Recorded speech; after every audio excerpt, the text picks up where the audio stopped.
नमस्कार, मैं झूमर चौधरी एडू स्किल्स हब में आपका फिर से स्वागत है। कैसे हैं आप सब? आशा करती हूँ आप सब अच्छे होंगे।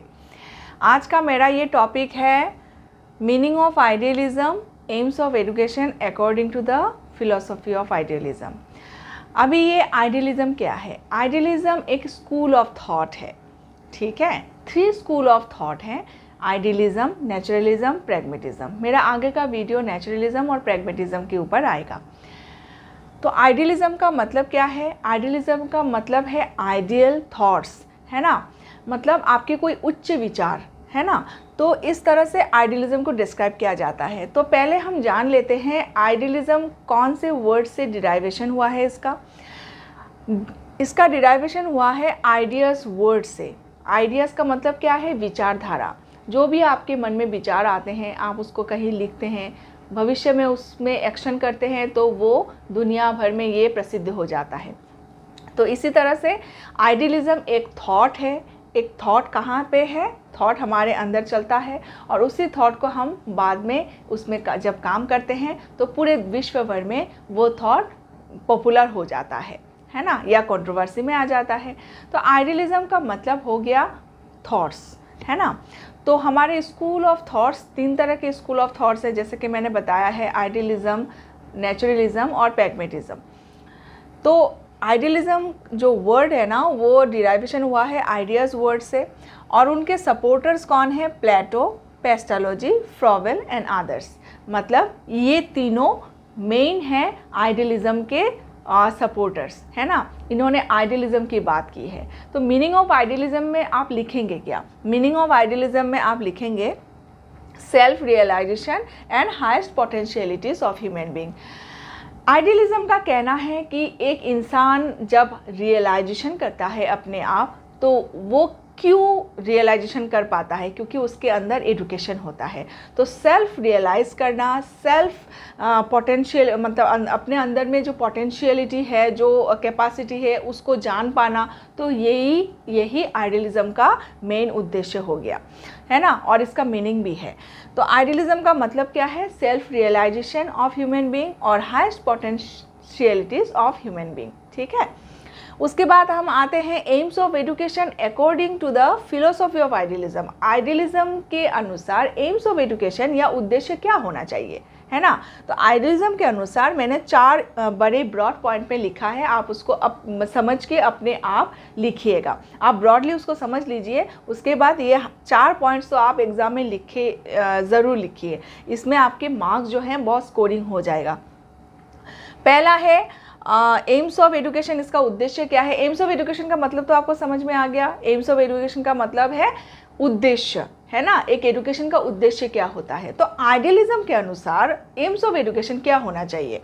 तो एम्स ऑफ एजुकेशन होना चाहिए आइडियलिज्म के अनुसार highest potential of human being, मतलब extreme potential of human being. एक इंसान में बहुत सारे संभावनाएं होती हैं, बहुत सारे कैपेसिटीज़ होती हैं, तो उन कैपेसिटीज़ को हाईएस्ट रीच तक पहुंचना। जैसे कि आप एक एग्जांपल ले लेते हैं, सचिन तेंदुलकर, जो क्रिकेट में महारत हासिल कर ली उन्होंने, है ना। बहुत सारे ऐसे खिलाड़ी हैं जो अपने काम को हाईएस्ट लेवल पे लेके गए हैं, है ना।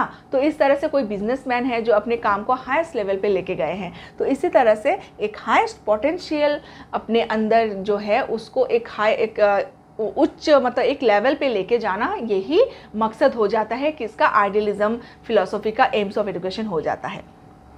Concept of universe as home. Next आ गया आपका concept of universe as home. मतलब हम बोलते हैं ना नेशनहुड, ब्रदरहुड, इंटरनेशनल ब्रदरहुड, ऐसे बोलते हैं, मतलब भाईचारा। हम देशवासी जो हैं वो भाई भाई हैं, भाई भाई करके रहें, है ना। अभी क्या हो रहा है? अभी नेशनलिज्म नहीं, अभी चल रहा है इंटरनेशनल ब्रदरहुड। मतलब हम हमारे देश के भाई बहन तो हैं, लेकिन दूसरे कंट्रीज़ में भी जो लोग हैं वो हमारे भाई बहन हैं। मतलब ये पूरा यूनिवर्स में जो लोग रहते हैं, जो भी लिविंग बीइंग्स रहते हैं, वो हमारे लिए एक मतलब एक ह्यूमन बीइंग जो भी हैं इस दुनिया के अंदर, इस यूनिवर्स के अंदर, ये हमारा घर है। ये जो यूनिवर्स है ये हमारा घर है। हमारे घर में क्या होता है देखिएगा, मैं एक एग्जांपल देती हूँ। जैसे हम घर के लोग हैं, तो घर के लोग को हम ज़्यादा सपोर्ट करते हैं, बाहर के लोगों को हम कम सपोर्ट करते हैं, है ना। कुछ गलतियां हमारे अपने करते हैं तो हम नज़रअंदाज करते हैं, और बाहर के कोई लोग अगर गलतियां करते हैं तो हम उसको नज़रअंदाज नहीं करते। क्यों? क्योंकि हम वो तो पराए हैं, पराए और अपने का डिफरेंस तो आपको मालूम है। तो इस तरह से पूरा जो यूनिवर्स है ये हमारा घर है। अगर पूरा यूनिवर्स हमारा घर हो गया तो पूरे यूनिवर्स का जो लोग हैं, जो भी रहते हैं या जो भी लिविंग बीइंग इस दुनिया के अंदर हैं, वो सारे हमारे अपने हैं। ये जो फिलॉसफी है ये एक्सट्रीम लेवल पे हम सोच सकते हैं जब हमारा एजुकेशन उस लेवल तक पहुंच जाता है ना। उसके बाद है ट्रांसमिशन ऑफ कल्चर। देखिए, आपका रिचुअल्स, आपका कस्टम अलग है, मेरा कस्टम रिचुअल अलग है। एक दूसरे के कल्चर को ट्रांसमिट करना, एक दूसरे के कल्चर को आगे पहुंचाना। अगर आपके कल्चर में कुछ अच्छा है तो आप उसको क्या करेंगे, आगे पहुंचाएंगे, है ना। जैसे हमारे कंट्री में एक बोला जाता है अतिथि देवो भव, मतलब हम कोई भी हमारे देश में कोई हमारे देश में असाइलम के लिए आते हैं या हमारे देश में रहने के लिए आते हैं, या आपने कोरोना में देखा होगा बहुत सारे लोग ऐसे थे जो हमारे स्टेट के नहीं थे, लेकिन अतिथि देवो भव हमारे कंट्री में बोला जाता है और इसके लिए हम प्रसिद्ध भी हैं। तो इसलिए जो ये एक कल्चर है ना। तो ये कल्चर कहाँ तक पहुँच रहा है, पूरे विश्व भर में पहुँच रहा है।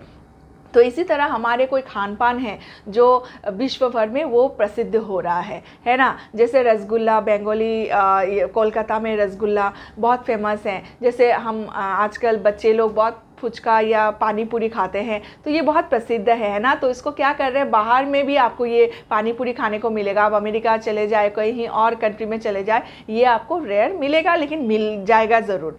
तो इस तरह से हम हमारे जो कल्चर है, जो भी कल्चर है, चाहे वो ड्रेस का हो, चाहे वो बातों का हो, चाहे वो लैंग्वेज हो, वो ट्रांसमिट करना, उस कल्चर को एक जगह से दूसरी जगह को पहुँचाना, ये आइडियलिज्म का एम हो जाता है। समझ में आ गया?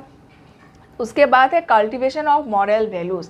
अभी कल्टीवेशन ऑफ मॉरल वैल्यूज़ क्या है? देखिए, बचपन से हमें सिखाया जाता है बड़ों का रिस्पेक्ट करो, उसके बाद किसी का बुरा मत करो, क्योंकि हमारे भगवत गीता में कहा गया है किसी का बुरा करेंगे तो जैसा बोएंगे वैसा पाएंगे, है ना।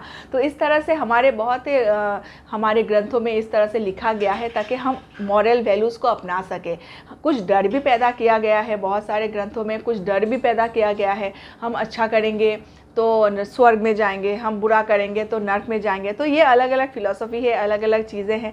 तो ये हाईएस्ट लेवल पे जो भी पहुंचता है वो आइडियलिज्म करता है, और उसका एम्स ऑफ एजुकेशन क्या हो गया, highest level, to reach highest level of human being, potentiality of human being, जो भी ह्यूमन बीइंग के अंदर कैपेसिटीज़ हैं। उसके बाद यूनिवर्स को हम अपना घर समझें। उसके बाद कल्चर को ट्रांसमिट करना और कल्टिवेशन ऑफ मॉरल वैल्यूज़ को कल्टिवेट करना। जो भी हमारे मॉरल वैल्यूज़ हैं, किसी का बुरा मत करो, बड़ों का सम्मान करो, और भी बहुत सारे ऐसे। बच्चों को हम प्यार करते हैं, सारे बच्चों को हम एक तरह देखें। अगर हम माँ बने हैं तो हर बच्चों को माँ की तरह प्यार करें। टीचर हैं तो टीचर माँ की तरह प्यार करेंगे। इसलिए आप बहुत सारे स्कूलों में देखिएगा, टीचर जो है एक वुमेन या लेडी ही होती हैं, एक स्कूल टीचर। जेंट्स बहुत कम होते हैं, है ना, क्योंकि ये फ़िलॉसफी से इस दुनिया में जो भी चलता है ना, तो फ़िलॉसफी या थॉट्स के वजह से चलता है ना। आपके अंदर कुछ थॉट्स हैं और वो थॉट्स आप जब इसको एक्शन में लाएंगे, इम्प्लीमेंट करेंगे, तब हो सकता है ये थॉट्स दुनिया भर में प्रसिद्ध हो जाए। तो इसी के साथ मेरा ये वीडियोज़ मैं ख़त्म करती हूँ। वीडियोज़ अच्छा लगे तो लाइक एंड शेयर ज़रूर करें। बहुत बहुत धन्यवाद।